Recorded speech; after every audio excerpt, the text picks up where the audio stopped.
Good evening, dear listeners. Welcome once again to our scary stories, where every creaking door, every whisper in the wind, and every shadow in the corner holds a tale waiting to be told. I'm your host, inviting you to pull up a chair, dim the lights, and prepare for a journey into the unknown. Tonight's tale is one that will make you question the boundaries of reality. It's a tale of old diaries and sleepless nights, of Victorian horrors and spectral sleepwalkers. Are you ready? Then let's turn the page and begin. In the heart of bustling New York City, nested amidst skyscrapers and coffee shops, lay the Dreamer's Haven, the Somnus Institute. Its unassuming gray facade, as subtle as sleep itself, hid the mysteries being probed within. It was here that our protagonist, Dr. Benjamin Hawthorne, had dedicated himself to the peculiar world of sleep. The office of Dr. Hawthorne, dimly lit by a single study lamp, was a chaos of strewn papers, journals, coffee mugs, and an impressive array of books on the labyrinth of sleep. It was a battleground of sorts, where Hawthorne waged wars against the enigmatic realm of slumber. In this space, his stoic gaze and sharp intellect honed in on his research, devouring endless hours in a silent symphony of academic pursuit. At a medical conference, Hawthorne stumbled upon an eccentric vendor peddling a rare collection of olden tomes, among which lay a tattered, leather-bound diary. It bore the faint musk of old parchment and the lingering sweetness of ink, like a time capsule preserving the whispers of the past. The diary, reportedly belonging to a Victorian-era sleepwalker, resonated with Hawthorne's quest. Curiosity kindled, Hawthorne opened the diary. The Victorian cursive flowed through the parchment like silent songs from another era. Intriguing and intimate, the diary hinted at an unraveling mystery, the tale of its author, a lady named Isabella who danced through the darkness in her sleep. As he leafed through the aged pages, absorbing the silent screams and desperate pleas etched in ink, Hawthorne felt a chill of anticipation prickle at his nape. Every night thereafter, the diary drew Hawthorne into its archaic allure, like a moth to a melancholy flame. His cozy apartment, with its mahogany bookshelves and soft ambient lighting, was a stark contrast to the Victorian horrors penned in the diary. Yet, the more he read, the more the lines blurred. His nightmares began taking the shape of Isabella's haunted nights, pulling him further into the chilling narrative of her nocturnal journeys. As nights rolled into mornings, Hawthorne found himself waking up to his disheveled living room or the cold tiles of his kitchen floor. He was sleepwalking, an anomaly that had never plagued him before. It was like a foggy dance through reality, mirroring the vivid horrors that Isabella had etched in her diary. His usually serene expression was now etched with an unnerving anxiety. The implications of the diary, the sleepwalking, and the nightmares filled his mind like a dissonant symphony. The pursuit of knowledge had taken a dreadful turn, like a narrow path in a dark forest leading to an unknown terror. Hawthorne felt a sudden chill one evening as he turned another page. His apartment seemed darker, colder. The lamp's glow flickered like a timid candle fighting a storm.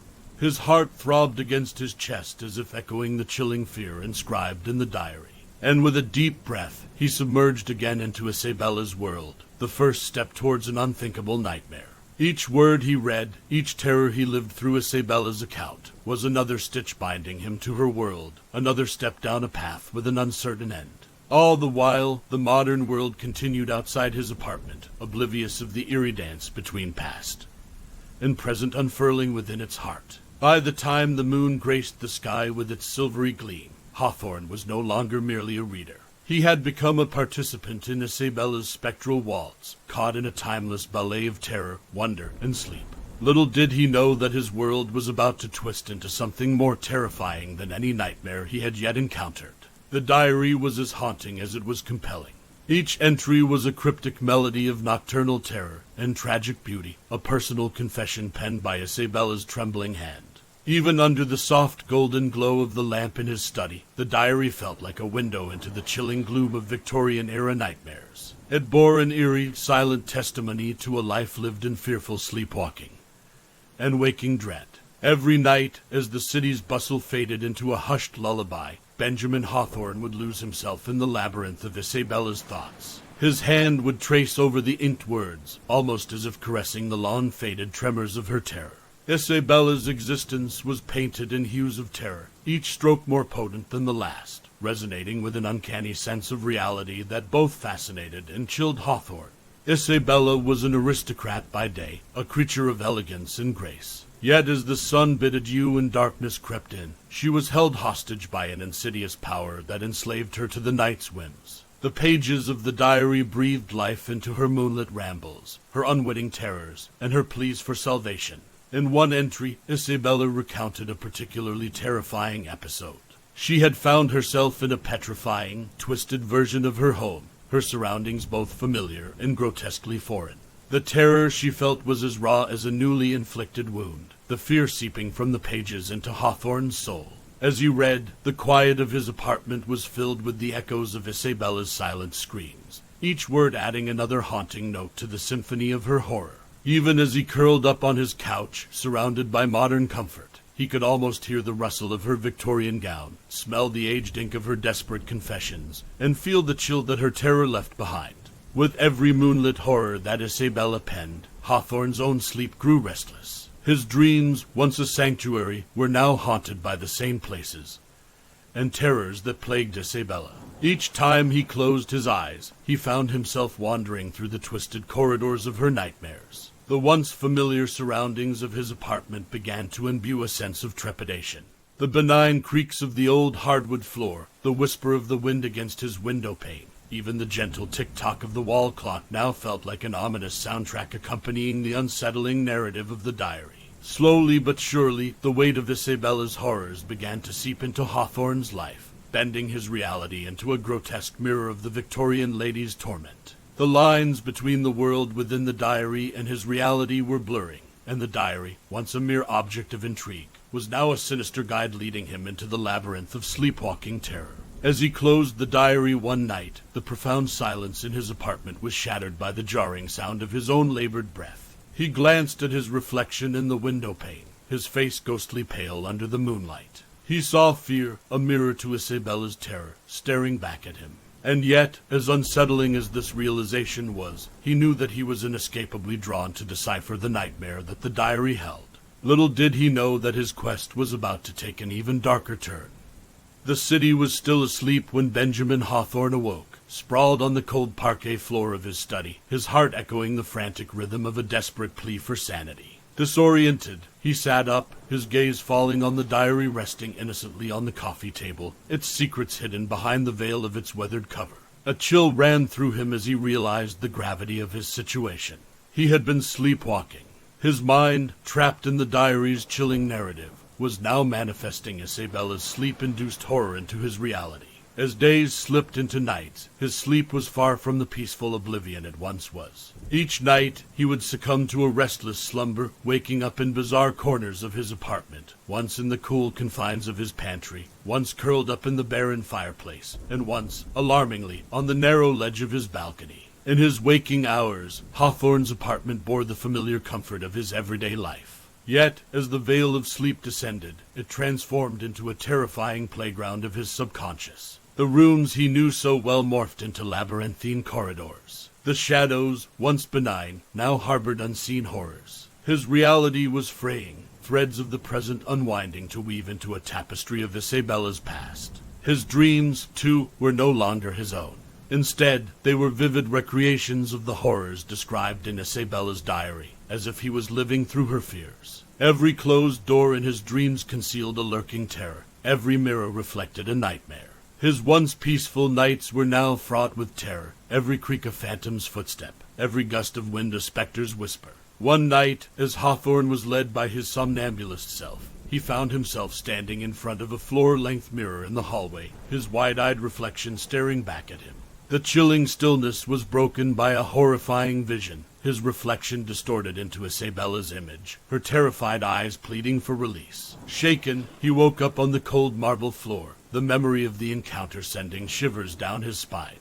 His sanctuary was now a fortress of fear, the shadows cast by the solitary lamp in his study creating monstrous silhouettes on the wall. The faint hum of the city outside felt like a distant memory, drowned out by the ghostly wails of his haunted dreams. Isabella's Victorian world was seeping into his modern sanctuary, creating a terrifying amalgam that was testing his sanity. But amidst the growing terror, there was also a strange compulsion, an insatiable curiosity. A part of him yearned to delve deeper into the diary, to untangle the eerie knot that tied him to Isabella. As he turned another page, he braced himself for the further disintegration of his reality into the chilling world of the diary. As the moon bathed his apartment in an ethereal glow, the diary lay open in his lap, each line, each word pulling him deeper into the abyss. And as he finally succumbed to the pull of sleep, the haunting dance between reality and nightmare continued, the boundary between the two becoming dangerously thin. He had entered a realm of sleepwalking nightmares from which there seemed no escape. A grueling week had passed since the haunting reflection in the mirror. Benjamin Hawthorne's life had begun to mirror the eerie disarray of his study. As the boundary between his dreams and reality became increasingly obscure, his once systematic world spiraled into chaos. One morning, Hawthorne awoke in the small alcove of his library. Surrounding him was an array of books about the Victorian era, as if his sleepwalking self had been searching for answers in history. A glimmer of hope sparked in his weary heart. If the answer to his terrifying ordeal was buried in the past, perhaps understanding that era could hold the key to his liberation. With newfound determination, he threw himself into a vigorous study of the Victorian era, its societal norms and superstitions, especially those related to sleep disorders. Each piece of information seemed like a step closer to deciphering the diary's chilling grip on him. His apartment had transformed from a haunted fortress into a research cell, echoing with whispers of history. One evening, while engrossed in a treatise on Victorian spiritual beliefs, a photograph slipped out from between the pages. It was a monochrome image of a manor, its imposing structure standing stark against the backdrop of a brooding sky. The manor, with its pointed arches and tall windows, exuded a chilling magnificence that made his breath catch in his throat. He recognized it. It was the very structure that loomed in his nightmares, its haunting silhouette embedded in his terror-filled slumbers. Shivers of dread and excitement washed over him. Here was a tangible link between Isabella's world and his dreams. An idea sparked in his mind. If he could find this manor, perhaps he could unravel the threads of the nightmarish tapestry that was ensnaring him. As he probed further into his research, he found a lead. The manor was still standing, transformed into a museum on the outskirts of London. The decision was made. He needed to confront his fear head-on. With a mixture of dread and determination, he booked a flight to London. The city that once represented a vibrant hub of history and culture now held a sinister allure. Before leaving, he spent one last night in his apartment. The sounds that once seemed ominous were now a comforting melody. As he drifted off to sleep, the diary closed on the coffee table beside him. He prepared himself to dive deeper into Isabella's world, to navigate the maze of her past in order to secure his future. As the plane took off the next morning, the towering skyscrapers of New York City shrinking into miniature models, a sense of resolve fortified his spirits. He was embarking on a journey that was as terrifying as it was necessary. Unbeknownst to him, this trip was about to delve deeper into the horror, into secrets buried in time, and shadows clinging to cobwebbed corners. The gray London skies were a fitting welcome for Benjamin Hawthorne as he disembarked from the plane. The city's vibrant chaos felt like a faded photograph, its lively hues subdued under the overcast weather. Even the iconic London landmarks appeared to be shadowed by the gloom of his mission. Hawthorne had booked a room in a small hotel tucked away in a narrow alley, away from the hustle of the city. The centuries-old building, with its weathered bricks and ivy-clad walls, seemed to echo the Victorian history he was entangled in. His days were spent in dusty libraries and archives, scouring through historical documents, local folklore, and old newspaper clippings. His nights were restless, the sleepwalking episodes intensifying with each passing day. Every dream was a harrowing walk through Isabella's nightmares, her manor becoming a recurring, chilling specter. After days of exhaustive research, Hawthorne finally found himself standing in front of the manor, the imposing silhouette looming over him like an ancient beast. Its stone structure, weathered by time, bore an eerie resemblance to the manor that haunted his dreams. He could almost sense the echo of Isabella's terrified footsteps in the deserted corridors. The manor was now a museum, a testament to the bygone era. Each room was a fragment of the past, preserved in time like a butterfly in amber. Hawthorne found himself wandering through the grand hallways, the elegant ballroom, the imposing library, all spaces that were uncannily familiar.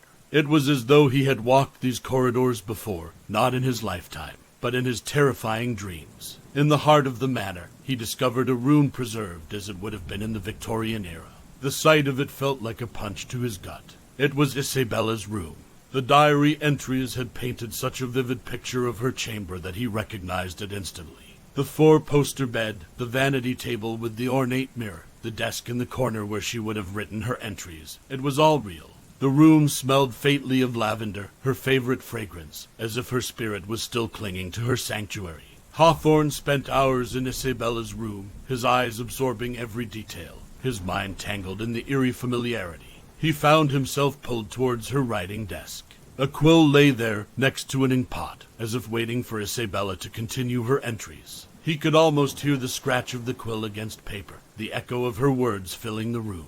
The visit to the manor brought a horrifying reality to the forefront. The diary was not just a compilation of a Victorian lady's nightmares. It was a key to a haunting past that was unraveling his reality. As he stood there, shrouded in the chill of history, the dread was more real than ever. Yet, there was also a glimmer of determination. He was one step closer to unraveling the eerie threads tying him to Isabella. What he didn't realize was that these threads were about to pull him deeper into the labyrinth of horror. The discovery at the manor had left Benjamin Hawthorne with a chilling realization. His fate was undeniably linked to Isabella's, woven together by threads from another era. Back in his hotel room, sleep proved elusive, as the eerie familiarity of the manor continued to play out in his mind. Days turned into nights, and his investigation took a darker turn. He found references to a tragic event tied to the manor, a tale of a mysterious death that had sent shockwaves through the Victorian society of the time. As he dug deeper, a name kept surfacing: Isabella. A report from an old local newspaper revealed the horrifying truth. Isabella, a well-loved socialite, had been found lifeless in her room, with no apparent cause of death. The accounts varied. Some whispered about a broken heart, while others spoke of her obsession with supernatural forces. The only constant was the mention of her bizarre sleepwalking episodes and her frantic scribbling in her diary. As Hawthorne pieced together the fragments of Isabella's tragic life, his sleep became an eerie waltz through her final days. His dreams were filled with echoes of her despair, her fear, her horror, painting a vivid image that surpassed the descriptions in the diary. One such night, he found himself wandering the corridors of the manor. He was drawn to Isabella's room by an ethereal glow. The sight that met his eyes was heart-wrenching. Isabella, the phantom from his dreams, was there, hunched over her diary, the quill moving frantically across the page. "Isabella," he called out, and she turned, her eyes wide with terror. "Who are you?" she asked, her voice barely a whisper. "Benjamin," he replied. "I'm here to help." The interaction was brief, a sudden jolt of awareness causing Hawthorne to wake up in his hotel room, the lingering memory of Isabella's terrified eyes haunting him. The dream encounter was a chilling affirmation of his bond with Isabella. He was not just a silent observer of her nightmares. He was now a participant. He realized his task was far from over. He had to dig deeper into her past, understand the mysterious circumstances of her death, and possibly find a way to sever the eerie threads linking them. As dawn broke over the London skyline, Benjamin Hawthorne braced himself for the chilling quest ahead.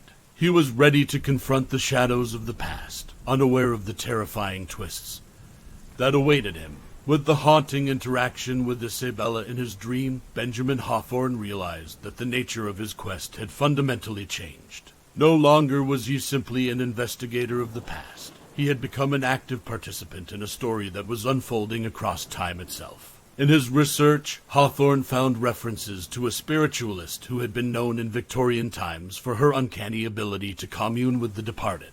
Madame Clara was her name, and she was said to have been a trusted confidante of Isabella. A sense of destiny washed over Hawthorne as he discovered that Madame Clara's lineage had continued in London, the torch of spiritualism being passed down through generations. He decided to seek out the present-day spiritualist, Clara's great-great-granddaughter, who was reputed to possess the same inexplicable abilities. Hawthorne hoped that through her he might communicate with Isabella, learn about the circumstances of her death, and hopefully break free from the tormenting bond. The séance was held in an old Victorian house, shrouded in the mystery of its lineage. The room was dimly lit, the faint glow of candles casting long, dancing shadows on the antique furniture. Madame Clara, too, an old lady with piercing eyes, sat across from Hawthorne, her hands folded around a crystal ball. Hawthorne shared his predicament and his dream encounters with Isabella. Madame Clara listened attentively, her eyes narrowing as she tuned into the energies around him. After a long silence, she agreed to conduct a séance to reach out to Isabella. As the séance began, the room grew colder, a hush falling over the space as if time itself held its breath. Madame Clara's voice echoed eerily, her words weaving a web of incantations. Hawthorne felt a chill run down his spine, his heart pounding in his chest. Then it happened. Isabella's voice, a mere whisper, filled the room. Her words were fragmented, fearful. She spoke of a menacing presence in the manner of her sleepwalking episodes where she found herself drawn to a hidden room in the basement, a room she never knew existed. The séance ended abruptly when Isabella's fear became too overwhelming. Hawthorne was left with more questions than answers. Yet he now had a new lead, a hidden room in the manor, a possible source of the malevolent energy haunting Isabella. As Hawthorne left Madame Clara's residence, the night air felt unusually heavy. The encounters at the séance had left him disturbed, but also resolute. He had to return to the manor. He had to uncover the secrets of the hidden room. He was on a path that led into the heart of darkness, unaware of the chilling revelations that awaited him. With Isabella's cryptic revelations echoing in his mind, Benjamin Hawthorne made his way back to the manor. Now, it wasn't just a museum holding remnants of the past, but a maze hiding a dark secret that could potentially free him from his haunted sleepwalking episodes. He reached the manor at dawn, the first rays of the sun painting the imposing structure with a deceptive calm.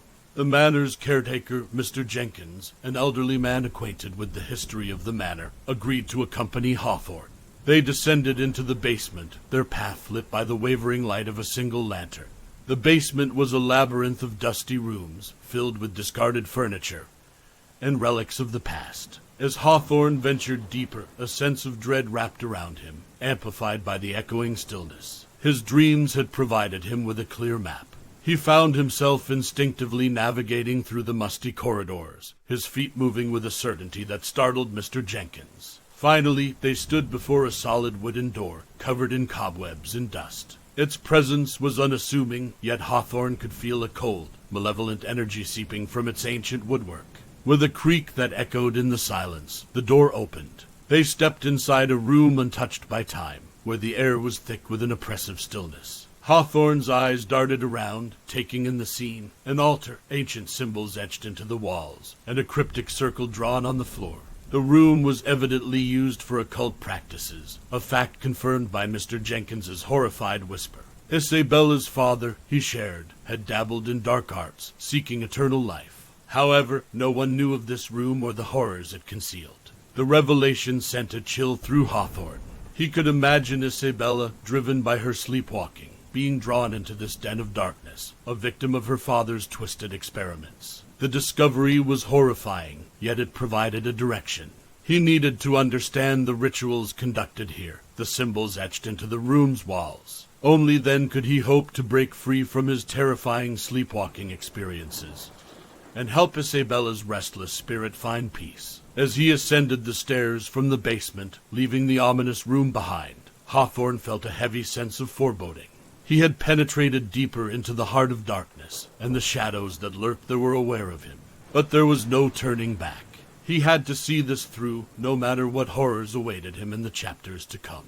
Armed with the chilling revelations from the hidden room, Benjamin Hawthorne dived deep into the arcane lore surrounding the occult practices of Isabella's father. Night after night, he delved into the esoteric knowledge, his surroundings brimming with ancient texts and cryptic diagrams, hoping to decipher the sinister symbols etched in the hidden room. His pursuit bore fruit when he found a matching symbol in an obscure treatise on ritual magic. It was an invocation, a call to dark forces, aimed to manipulate life and death. Isabella's father had summoned a malevolent entity, unwittingly subjecting his daughter to its terrifying influence. Understanding dawned on Hawthorne. His sleepwalking, the nightmares, were induced by the residual energy from the ritual trapped in Isabella's diary. He was reliving Isabella's horrors, her unwitting journey into the realm of darkness. His task now was clear. He needed to neutralize the malevolent energy and sever his bond with Isabella. A ritual of purification was outlined in the same treatise. Hawthorne decided to perform it in the hidden room, at the heart of the dark energy. Mr. Jenkins, despite his initial reservations, agreed to assist, driven by his desire to cleanse the manor of its grim past. The night of the ritual was bathed in an eerie moonlight, casting long, surreal shadows around the manor. With a sense of resolve, Hawthorne and Mr. Jenkins descended into the basement, carrying with them the necessary components for the purification ritual: salt, sage, and a silver chalice filled with blessed water. The room was as grim and oppressive as before. Hawthorne could feel the energy shift, a sense of growing unrest, as if the entity knew it was being threatened. Ignoring the knot of fear in his stomach, Hawthorne began the ritual.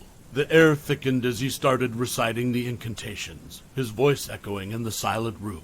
The shadows seemed to coil and writhe, reacting to the words. Mr. Jenkins, though terrified, held the lantern steady, the wavering light lending an uncanny glow to the proceedings. As Hawthorne poured the blessed water onto the ground, a fierce gust of wind swept through the room, extinguishing the lantern. A low, resonating growl filled the room, causing the ground to shudder. In the darkness, Hawthorne continued, his voice unwavering, his resolve unbroken. As he completed the ritual with the final incantation, the room was engulfed in a sudden, deafening silence. Then, a wave of energy surged through the room, knocking them off their feet, before dissipating. As they picked themselves up, the oppressive weight in the room was gone. They had succeeded in cleansing the manor. Hawthorne felt a sense of relief wash over him. He knew he had taken a significant step towards freeing both himself and Isabella from the chains of the past. In the aftermath of the ritual, Benjamin Hawthorne found himself enveloped by an unsettling quiet. The manor, once teeming with an invisible, oppressive presence, now felt emptier, its long-held breath finally released. The oppressive dread that had seeped into every corner had been replaced with a calm he hadn't experienced in months. That night, he returned to his home, exhaustion gnawing at his bones. He half expected the nightmares to return, to wake in the middle of the night, shrouded in fear. However, as his head hit the pillow, he fell into a deep, untroubled sleep. He dreamt of Isabella again, but this time the dreams were different. The landscape of terror was replaced with a tranquil garden. Isabella was there, her face no longer haunted but serene, her eyes no longer filled with fear, but gratitude. She approached him, her voice no more than a whisper in the breeze. "Thank you, Benjamin," she said. "You have freed me." He reached out to her, and she vanished, her form scattering in a gust of wind, leaving behind a sense of peace that resonated in his dream-filled slumber. Hawthorne woke up to the morning sun streaming through his window. For the first time in many months, he had slept peacefully through the night. He did not find himself in a different part of his house, did not wake up with the terror of a nightmare fresh in his mind. The connection with Isabella, the sleepwalking, and the nightmares had ended. Well, dear listeners, it seems we've come to the end of tonight's chilling tale. Our journey with Benjamin Hawthorne through the eerie pages of the Sleepwalker's Guide has concluded, leaving us with an unsettling silence that echoes in the corners of our minds. But remember, in the world of our scary stories, the end is merely the beginning of another tale, waiting in the shadows for the moon to rise and the clock to strike the midnight hour. Until then, keep the lights low and listen for the whispering wind. After all, who knows what stories it may tell. This is our Scary Stories signing off for tonight.